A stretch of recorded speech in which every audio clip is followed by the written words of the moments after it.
বাংলাদেশের মানুষের ভারতের বিরুদ্ধে একটা দীর্ঘদিনের ক্ষোভ রয়েছে। কারণ বাংলাদেশে যে ফ্যাসিস্ট সরকার ছিল, সেই সরকারকে ভারত নিঃশর্তভাবে সমর্থন জানিয়ে এসেছে। তারা ভোট চুরি করেছে, তারা গুম খুন করেছে, মানবাধিকার লঙ্ঘন করেছে এবং সর্বশেষ এই জুলাই অভ্যুত্থানে তারা গণহত্যার মতো ঘটনা ঘটিয়েছে, শিশু হত্যা করেছে। তারপর আমরা দেখেছি যে ভারতের জায়গা থেকে এই সকল যে হত্যাকাণ্ড নিয়ে কোনো বক্তব্য নেই, বরং তারা সেই হত্যাকারীদের প্রধানকে তাদের দেশে আশ্রয় দিয়েছে।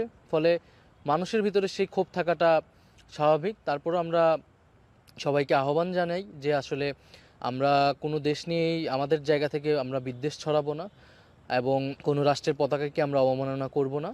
এবং ভারতেরও উচিত বাংলাদেশের মানুষের এই ক্ষোভ আসলে দূরীকরণে তাদের নিজেদের জায়গা থেকে দায়িত্বশীল আচরণ করা এবং বাংলাদেশের বিরুদ্ধে মিথ্যা বক্তব্য না ছড়িয়ে বরং বাংলাদেশ যে নতুন করে পুনর্গঠন হচ্ছে এবং ন্যায্যতা এবং সমতার ভিত্তিতে সকল রাষ্ট্রের সাথে সম্পর্ক স্থাপন করতে চায় বাংলাদেশ, সেই জায়গায় এগিয়ে আসা।